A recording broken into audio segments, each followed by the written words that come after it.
الحمد لله رب العالمين والصلاة والسلام على أشرف الأنبياء والمرسلين وعلى آله الطاهرين وأصحابه الأكرمين وأجمعين أما بعد. معزز ناظرین، السلام علیکم ورحمۃ اللہ وبرکاتہ. تفسیر قرآن کا سلسلہ چل رہا ہے رمضان مبارک کی ان متبرک اور مقدس راتوں میں، اور آج الحمدللہ انشاءاللہ تعالی 9ویں پارے کی تفسیر کا آغاز ہونا چاہتا ہے. سورہ اعراف کا سلسلہ جاری ہے. بسم اللہ الرحمن الرحیم. قال الملأ الذين استكبروا من قومه لنخرجنك يا شعيب والذين آمنوا معك من قريتنا أو لا تعودن في ملتنا قال أولو كنا كارهين. کہنے لگے وہ سردار جو غرور و تکبر کیا کرتے تھے شعیب علیہ السلام کی قوم سے، یا تو ہم نکال کر رہیں گے تمہیں اے شعیب، یا جو ایمان لائے تمہارے ساتھ اپنی بستی سے،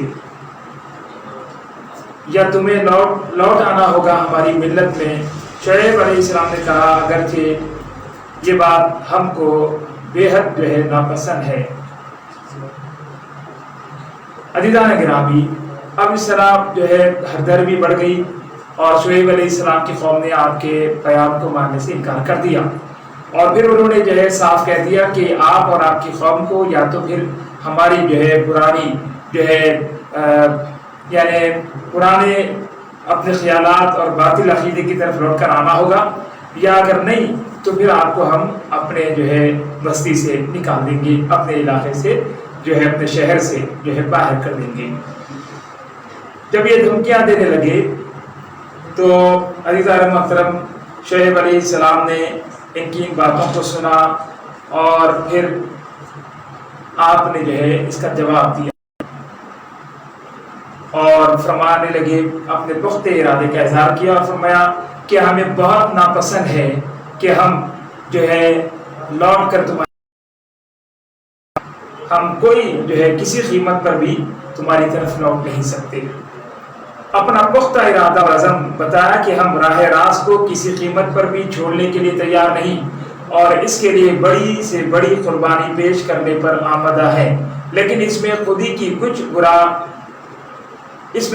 کچھ گو آ رہی ہے. یہاں پر یہ بات بتائی جا رہی ہے کہ جو شعیب علیہ السلام نے جس بات کا اظہار کیا تھا اور اس میں جو ہے یہ بات فرمائی تھی کہ ہم اب پلٹنے والے نہیں ہیں اور ہمارا ایک پختہ اور مضبوط ارادہ ہے، تو ان کلمات میں آپ کے جو ہے خودی کی کچھ گو آ رہی تھی. اس لیے فوراً آپ نے اپنے عزم و ارادے کی بے بسی کا اعتراف کیا اور ہر چیز اپنے مولا حقیقی کے حوالے کر دی. پھر آپ نے جو ہے فوراً اپنے کلمات کو تبدیل کیا اور فرمایا کہ یقیناً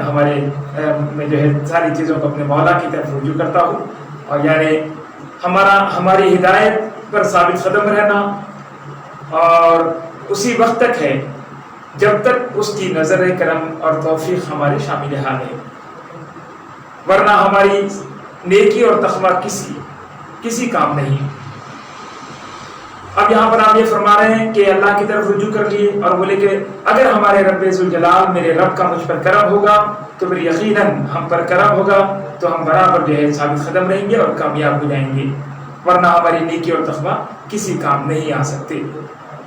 سبحان اللہ، کیا مقام ہے پیغمبر کا.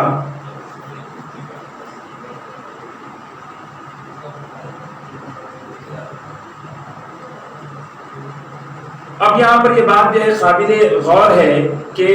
یہ پیغمبر خدا ہے، اس کے باوجود بارگاہ ربانی میں اتنی عزت و توقیر کے آپ جو ہے دل ہر لمحہ اپنے مالک کی بے نیازی سے لرزاں و ترساں ہے. مومن کی کیفیت بھی ایسی ہی ہونی چاہیے کہ اپنی ہر نیکی کو اپنے رب کا فضل تصور کرے اور اپنے علم، عمل اور تقوی پر ذرا گھمنڈ نہ کرے، اور ہر لغزش اور خطا سے اس کی پناہ مانگتا رہے.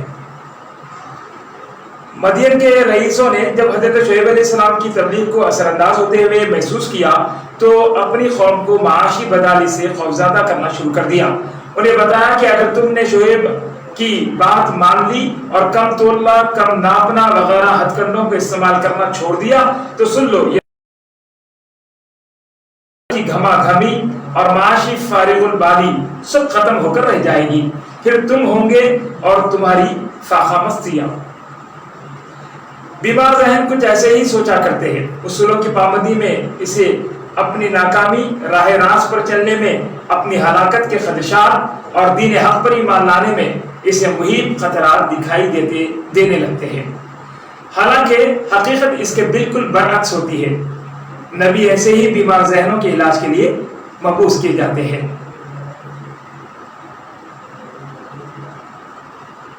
اللہ تبارک و تعالیٰ ارشاد فرماتے ہیں الذین کذبوا شعیبا کأن لم یغنوا فیہا، الذین کذبوا شعیبا کانوا هم الخاسرین۔ ارشاد خداوند ہے جن بدبختوں نے جھٹلایا شعیب علیہ السلام کو وہ یوں نابود کر دیے گئے گویا کبھی بستے ہی نہ تھے ان مکانوں میں، اور جنہوں نے جھٹلایا شعیب علیہ السلام کو ہو گئے وہی نقصان اٹھانے والوں میں۔ یعنی وہ تو اس خوف کی وجہ سے شعیب علیہ السلام پر ایمان نہیں لاتے تھے کہ اگر انہوں نے ان کی شریعت پر عمل شروع کر دیا تو مفلک الحال اور کنگال ہو جائیں گے اور ان کی معاشی بدحالی کا آغاز ہو جائے گا۔ اللہ تعالیٰ تب بھی فرماتے ہیں کہ ان کے یہ سب اندیشے غلط ثابت ہوئے اور نتیجہ اس کے برعکس نکلا۔ وہ لوگ جنہوں نے اللہ کے نبی کے دامن میں پناہ لی وہ تو دین و دنیا میں کامیاب ہو گئے، اور جنہوں نے آپ کی نافرمانی کی ان کی دنیا برباد اور آخرت بھی برباد ہو گئی۔ وہ لوگ جو محض نام نہاد اور بے بنیاد اقتصادی ضرب و حالی کے خوف سے شریعت اسلامیہ کے واضح احکام میں رد و بدل کرنے کے لیے بے تاب نظر آتے ہیں، انہیں چاہیے کہ وہ اہل مدین کے حالات کا بغور مطالعہ کریں۔ ان پر یہ حقیقت روشن ہو جائے گی کہ اللہ تعالیٰ کے احکام کی تعمیل میں صرف عقبہ کی نجات ہی نہیں بلکہ دنیا کی خوشحالی بھی پوشیدہ ہے، اور ان سے سرتابی کرنے والے صرف اپنی قیامت ہی خراب نہیں کرتے بلکہ اپنے ہاتھوں اپنی اس زندگی کو بھی تمام حقیقی خوشیوں اور راحتوں سے محروم کر دیتے ہیں۔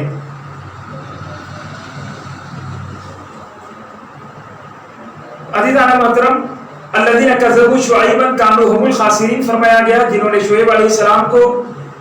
جو ہے جھٹلایا ہو گئے وہی نقصان اٹھانے والے۔ ان آیات کا مفہوم یہ ہے کہ جب مسلسل نافرمانی اور سرکشی کے باعث ان پر عذاب الہی آیا تو وہ ہلاک و برباد ہو کر رہ گئے، اور ان کے شاندار محلات اور کشادہ حویلیوں میں الو بولنے لگی، جہاں زندگی اپنے تمام نخروں سمیت بارانخ تھی وہاں خاک اڑنے لگی، اور ایسا معلوم ہوتا تھا گویا یہاں کبھی کوئی آباد ہوا ہی نہیں۔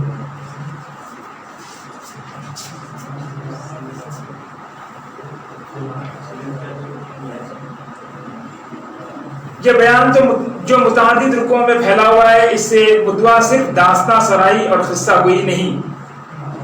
بلکہ حضور علیہ السلام کی امت کو جھنجھوڑنا ہے۔ یہاں پر یہ بات بتائی جا رہی ہے کہ جو پچھلی قوموں کے واقعات اور ان کے جو ہے تمام تر حالات کو بیان کیا گیا ہے، یہ کوئی قصہ گوئی نہیں ہے بلکہ اس سے جو ہے اس امت کو جھنجھوڑنا ہے۔ ان کے سامنے ان قوموں کا حال بیان کیا جن سے عرب کا بچہ بچہ واقف تھا، جن کے کھنڈرات ان کے تجارتی کاروانوں کی گزرگاہوں کے ارد گرد واقع تھے، جن کی خوشحالی، بالادستی، غلبہ و اقتدار کی بڑی شہرت تھی، اور پھر انبیاء اکرام علیہ السلام کی نافرمانی کے باعث ان کی تباہی و بربادی کے دلخراش واقعات سب کو معلوم تھے۔ یہ بتا کر انہیں آگاہ کیا کہ میرا حبیب اور میرا مصطفیٰ صلی اللہ علیہ وسلم بھی انہی جو ہے تعلیمات کو کامل اور مکمل صورت میں تمہارے پاس لے آیا ہے، جو پہلے نبیوں نے اپنی اپنی امتوں کو اپنے زمانے میں ان کی عقلی بیداری کے مطابق انہیں دی۔ اگر تم نے بھی انکار اور عناد کی روش اختیار کی تو یاد رکھو تمہارا بھی وہی انجام ہوگا جو پہلے منکرین کا ہوتا آیا ہے۔ دونوں جہاں کی سعادت اور سلامتی مطلوب ہے تو میرے پیارے رسول صلی اللہ علیہ وآلہ وسلم کی اطاعت کرو اور ان کا دامن رحمت مضبوطی سے تھام لو۔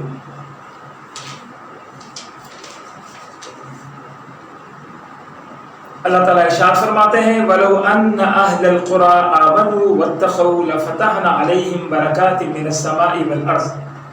اور اگر بستیاں والے ایمان لاتے اور تقوی اختیار کرتے تو ضرور ہم کھول دیتے ان پر برکتیں آسمان کی اور زمین کی۔ ایمان اور تقوی کسی قوم کی ترقی کے راستے میں حائل نہیں ہوتی جیسا عام طور پر سمجھا جاتا ہے، بلکہ اس کے برعکس، بلکہ اس کے باعث تو رحمت الہی کا دریا جوش میں آ جاتا ہے اور ہر جانب سے خیر و برکت کی فراوانی ہو جاتی ہے۔ زمین اپنے شکم میں پوشیدہ خزانوں کو اس کے قدموں میں ڈھیر کر دیتی ہے اور آسمان اپنی نعمتوں اور برکتوں کو بے دریغ نچھاور کر دیتا ہے۔ ہم ہر طرف سے ان پر خیر و برکت کی فراوانی کرتے ہیں اور جو نعمتیں انہیں بخشی ہے وہ ہمیشہ برقرار رہتی ہے۔ برکات آسمان سے مراد بارش ہے اور برکات زمین سے مراد زراعت اور نباتات ہے۔ اے مکہ اور اس کے ارد گرد بسنے والوں، پہلے نبیوں کو جھٹلانے والی قوموں کا یہ انجام ہوا۔ اگر تم میرے رسول صلی اللہ علیہ وآلہ وسلم پر ایمان نہ لائے اور ان کی مخالفت پر کمر بستہ رہے تو کسی وقت بھی تم پر عذاب نازل کر دیا جائے گا اور تمہاری اینٹ سے اینٹ بجا کر رکھ دی جائے گی۔ اللہ تعالیٰ آگے ارشاد فرما رہے ہیں، سورہ اعراف کا سلسلہ جاری ہے اور رب باری کی تفسیر کا سلسلہ چل رہا ہے۔ اولم یہدی للذین یرثون الارض من بعد اہلھا، کیا یہ حقیقت واضح نہ ہوئی ان لوگوں پر جو وارث بنے زمین کے اس کے اصلی مالکوں کی تباہی کے بعد؟ تلک القری نقص علیک من انبائھا، یہ بستیاں ہیں ہم بیان کرتے ہیں آپ سے ان کی کچھ خبریں۔ ان گاؤں سے حضرات نوح علیہ السلام، لوط علیہ السلام، ہود علیہ السلام، شعیب علیہ السلام کی قوموں کی بستیاں مراد ہے۔ مذکورہ انبیاء کرام کے بعد فرعون جو اپنے آپ کو خدا سمجھتا تھا، اس کی طرف اور اس کے درباریوں کی طرف حضرت موسیٰ علیہ السلام مبعوث کیے گئے اور انہیں زبردست معجزے عطا کیے گئے تاکہ کسی کو آپ کی صداقت میں شک نہ رہے۔ ہر خاص و عام سمجھ لے کہ ایسے معجزے دکھانے والا صرف اور صرف اللہ تعالیٰ کا رسول ہی ہو سکتا ہے۔ یہاں ظلم بامانہ کفر ہے، کیونکہ معجزات کے ساتھ ظلم یہی ہے کہ ان کو دیکھ کر دعوت حق قبول کرنے کے بجائے اس کا شک و مت سے انکار کر دیا جائے۔ اللہ تعالیٰ ارشاد فرماتے ہیں، وقال موسیٰ یا فرعون انی رسول من رب العالمین، اور کہا موسیٰ علیہ السلام نے، اے فرعون بلا شبہ میں رسول ہوں پروردگار عالم کا۔ جیسے شاہان ایران کو کسرا اور شاہان روم کو قیصر کہا جاتا تھا، اسی طرح مصر کے بادشاہوں کا لقب فرعون تھا۔ اس زمانے میں مصر کے لوگ سورج کو سب سے بڑا دیوتا یقین کرتے تھے، اور جب تک کوئی بادشاہ اپنی مصری رعایا کے دلوں میں یہ تاثر نہ پیدا کر دیتا کہ وہ سورج کا اوتار ہے، اس کی حکومت کو استحکام نصیب نہ ہوتا۔ اس لیے انہوں نے اپنے لیے فرعون کا لقب تجویز کیا جو رب سے ماخوذ ہے، اور سورج کو مصری زبان میں رب کہتے ہیں۔ اور حضرت موسیٰ علیہ السلام کو جس فرعون سے واسطہ پڑا تھا وہ اس خاندان کا ایک ہی بادشاہ تھا یا دو بادشاہ تھے۔ بعض کا یہ خیال ہے کہ دو فرعون تھے۔ جس فرعون کے زمانے میں آپ کی ولادت ہوئی اور جس کے محل میں آپ نے پرورش پائی، اس کا نام زامسیس دوم تھا، جس کا زمانہ عیسیٰ علیہ السلام کی پیدائش سے قبل 1292 سے 1225 کا زمانہ تھا، اور جس فرعون کے زمانے میں آپ پیغمبر بن کر آئے اس کا نام منفتح تھا، جو اپنے باپ رامسیس دوم کے بعد تخت نشین ہوا۔ حضرت یوسف علیہ السلام کے زمانے میں بنی اسرائیل سے ہجرت کر کے بنی اسرائیل فلسطین سے ہجرت کر کے مصر آ گئے تھے، لیکن مصریوں نے رفتہ رفتہ انہیں اپنا غلام بنا لیا۔ ان پر ہر قسم کے مظالم توڑے جاتے اور ان سے ہر کام لیا جاتا۔ یہ اپنی مصری آقاؤں کی زمینیں آباد کرتے، ان کے محلات تعمیر کرتے، ان کی حالت بہت خراب تھی۔ موسیٰ علیہ السلام نے فرعون سے مطالبہ کیا کہ وہ ان کی قوم بنی اسرائیل کو آزاد کر دے اور انہیں اجازت دے کہ وہ یہاں سے سکونت ترک کر کے اپنے آبائی وطن میں رہائش پذیر ہو۔ فرعون کے مطالبے پر آپ نے دو معجزے پیش کیے۔ ایک تو آپ نے اپنا لکڑی کا عصا پھینکا تو وہ اژدہا بن کر پھنکارنے لگا۔ دوسرا آپ نے اپنا ہاتھ گریبان میں ڈالا اور جب نکالا تو جگمگا رہا تھا اور دیکھنے والوں کی نگاہوں کو اس کی چمک خیرہ کر رہی تھی۔ جب فرعون کے درباریوں نے لکڑی کے عصا کو مہیم اژدہا بنتے ہوئے دیکھا اور آپ کے ہاتھ کو آفتاب سے زیادہ چمکتا ہوا پایا تو وہ یہ نہ سمجھ سکے کہ یہ معجزہ ہے اور فطرت اور قوانین فطرت کے خالق کی قدرت کا نمونہ ہے۔ وہ بیچارے یہی کہہ سکے کہ عام جادو کی طرح یہ بھی ایک نظری فریب ہے، لیکن اس سے بہرحال بہتر اس لیے کہا کہ یہ تو بڑا ماہر جادوگر ہے۔ یعنی موسیٰ اپنے محیر الخلق کرتبوں سے لوگوں کو مرعوب کر کے انہیں اپنا عقیدت مند بنا لے گا، اور جب اسے قوت و اقتدار حاصل ہو گیا تو پھر ہماری حکومت کا تختہ الٹ کر خود بادشاہ بن بیٹھے گا، اور اس کے بعد قبطیوں کو ان کے آبائی وطن سے نکال دے گا۔ اس لیے اے قوم قبط کے عمراء، آؤ مشورہ دو کہ اس فتنے کا سدباب کرنے کے لیے ہمیں کیا تدبیر اختیار کرنی چاہیے۔ افسوس، صد افسوس کہ وہ موسیٰ علیہ السلام کو اپنا سیاسی حریف سمجھ بیٹھے اور ان کے ذہن میں یہ بات نہ آ سکی کہ یہ اللہ تعالیٰ کے رسول ہیں جو کسی ذاتی لالچ کے بغیر ان کی خیرخواہی میں کوشاں ہے اور ان کے پنجے استبداد سے اپنی مظلوم قوم کو رہائی دلانا چاہتے ہیں۔ مصر میں اس وقت فن جادوگری کو بڑا عروج حاصل تھا۔ درباریوں نے جب ان خدشات اور خطرات کے متعلق سنا تو بیک زبان پکار اٹھے کہ آپ کے ملک میں بڑے بڑے ماہر جادوگر موجود ہیں، آپ موسیٰ اور اس کے بھائی کو چند روز کی مہلت دے اور اپنے خاص آدمی بھیج کر اپنی مملکت کے چند ساحر جمع کر لے جو مجمع عام میں موسیٰ کے کرتبوں کی خلائی کھول دے۔ اس تدبیر سے ہم اپنی حکومت اور اپنی قوم کی سربراہی کی حفاظت کر سکتے ہیں۔ ملک کے گوشے گوشے سے بڑے بڑے ماہر اور تجربے کار جادوگر آ جمع ہوئے۔ انہیں علم تھا کہ جس مقصد کے لیے انہیں طلب کیا گیا ہے وہ بڑا اہم ہے۔ وہ فرعون کی بادشاہت کے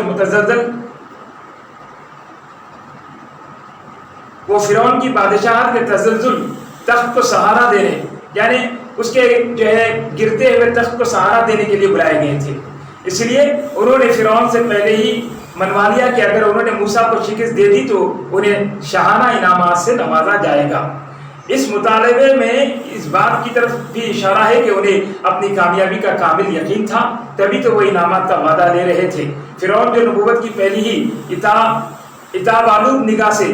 لرزہ براندام تھا، یہ تسلی آمیز الفاظ سن کر خوشی سے اچھل پڑا اور کہنے لگا یقیناً تم پر انعام و اکرام کی بارش کی جائے گی، اور صرف یہی نہیں بلکہ تم کو اپنے دربار کے خاص مقربین میں داخل کر لیا جائے گا۔ مقابلے کی مقررہ تاریخ آ گئی۔ مقام معین پر فریقین جمع ہوئے۔ ایک طرف ساحران مصر کا جم غفیر تھا جس کی پش پناہی فرعون کر رہا تھا، اور دوسری طرف موسیٰ علیہ السلام و ہارون علیہ السلام ایک مظلوم اور غلام قوم کے ساتھ کے نمائندے جن کے پاس ظاہری ساز و سامان سے کوئی چیز نہ تھی۔ جادوگروں نے موسیٰ علیہ السلام سے پوچھا کہیں یہ پہل آپ کرنا چاہتے ہیں یا مقابلے کا آغاز ہم کریں؟ موسیٰ علیہ السلام نے فرمایا تم ہی آغاز کرو۔ موسیٰ علیہ السلام نے فرمایا کہ اپنا جتنا زور دکھانا چاہتے ہو دکھا لو، میں بعد میں اپنی صداقت کا معجزہ پیش کروں گا۔ آپ کی اس اجازت کا مقصد یہ تھا کہ باطل اپنی تمام قوتوں کے ساتھ ظاہر ہو جائے، تو اس پر بھرپور وار کر کے اس کی بے سروپائی کو عیاں کر دیا جائے تاکہ اس کے بعد کسی کے لیے شک و شبہ کی گنجائش نہ رہے اور حق اپنی تمام تابانیوں کے ساتھ جلوہ نما ہو جائے۔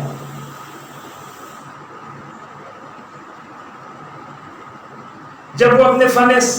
سحر کا مظاہرہ کر چکے اور ان کی رسیاں سانپوں کی طرح بل کھا کر فضا میں لہرانے لگی اور فرعون کو اپنی کامیابی کا یقین ہو گیا اور اس کی قوم اپنے ساحروں کے کمال پر اش کر اٹھی تو اللہ تعالیٰ نے موسیٰ علیہ السلام کو حکم دیا کہ اے حق کے علم بردار اٹھ اور باطل کے خوشی سے تمتماتے ہوئے چہرے پر زناٹے کا وہ چپت رسید کر کہ اس کا خمار اتر جائے اور وہ اپنی غلطیوں کا اعتراف کرنے پر مجبور ہو جائے۔ موسیٰ کلیم اللہ علیہ السلام نے لکڑی کا ڈنڈا جس پر وہ ٹیک لگائے اب تک باطل کی ہرزہ سرائی کا مشاہدہ کر رہے تھے میدان میں ڈال دیا۔ اچانک وہ ایک مہیم اژدہا بن کر ان لہراتے ہوئے سانپوں کی طرف لپکا اور ان کو نگلنا شروع کر دیا، اور آنے واحد میں فرعونیوں کا سارا بنایا کھیل ختم ہو کر رہ گیا۔ مجموعہ عام میں حق کا بول بالا ہوا اور باطل کو شرمناک شکست ہوئی، اور ان کی جادوگری کی عظمت اور صدقت کا پردہ چاک ہو گیا۔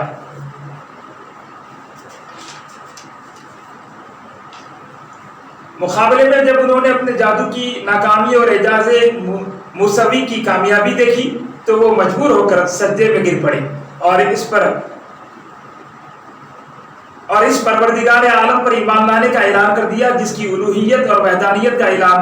موسیٰ و ہارون علیہ السلام فرمایا کرتے تھے۔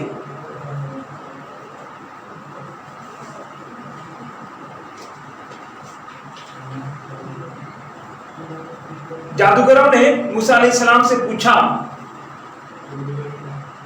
کہیے پہل آپ کرنا چاہتے ہیں یا مقابلے کا آغاز ہم کریں؟ موسیٰ علیہ السلام نے فرمایا تم ہی آغاز کرو۔ علامہ قرطبی رحمۃ اللہ علیہ فرماتے ہیں کہ جادوگروں نے از راہ ادب آپ سے یہ دریافت کیا، اور ان کی اتنی سی بات اللہ تعالیٰ کو پسند آ گئی اور انہیں نعمت ایمان سے سرفراز فرما دیا۔ عزیزان محترم، نبی کا ادب جو ہے جب جادوگروں نے کیا موسیٰ علیہ السلام کا اور ان سے پوچھا کہ مقابلہ شروع ہوتے وقت کہ آپ آغاز کرنا چاہتے ہیں یا ہم کریں، ادب کرتے ہوئے اللہ تعالیٰ کو یہ ادب بےحد پسند آئی اور اللہ تعالیٰ نے دولت ایمان سے سرفراز فرما دیا۔ مقابلے کے میدان میں شکست کیا کم تھی کہ جادوگروں نے مسلمان ہونے کا اعلان کر کے اس کی کمر توڑ دی، لیکن فرعون تھا ذہین، حالات کی نزاکت کو فوراً بھاگ گیا، جادوگروں کو خطاب کرتے ہوئے بول اٹھا، اچھا معلوم ہو گیا تم بھی اسی باغی گروہ کے افراد ہو جن کا سرغنہ موسیٰ ہے، نعوذ باللہ من ذالک، اور تم سب نے مل کر ہمارے تختے کو الٹنے اور خطبیوں کو ان کے وطن سے نکالنے کی سازش کر رکھی ہے، ذرا ٹھہرو ابھی تمہیں اس مکر و فریب کا مزہ چکھاتا ہوں۔ کتنی دردناک سزا ہے جس کی وہ ان پاک بازوں کو دھمکی دے رہا ہے، ایک طرف کا ہاتھ دوسری طرف کا پاؤں کاٹ کر زندہ سولی پر لٹکا دینا تاکہ تڑپ کر سسک کر دم توڑ دے۔ عشق و محبت کے متوالوں کے علاوہ کون ہے جو اس سزا کو جھیلنے کے لیے بخوشی تیار ہو؟ حق جب دل میں اتر جاتا ہے اور انسان کے رگ و پے میں سرایت کر جاتا ہے تو وہ انسان کو کیا سے کیا بنا دیتا ہے۔ اسی واقعے سے اس کا پتہ چل جاتا ہے۔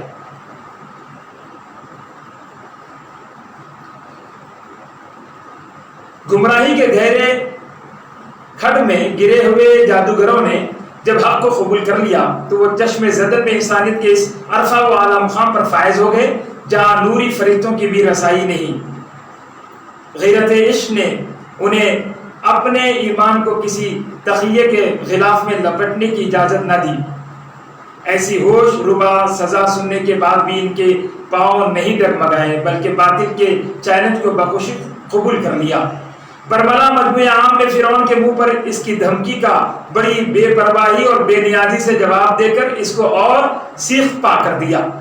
قربان جائیں انسان حق کی دل ربائی اور رانائی پر۔ جب وہ لوگ ایمان لانے کے بعد اتنے جری اور نڈر ہو گئے تھے تو خاندان نبوت کا کیا کہنا، جن کے فیض نگاہ سے دنیا بھر کو ایمان،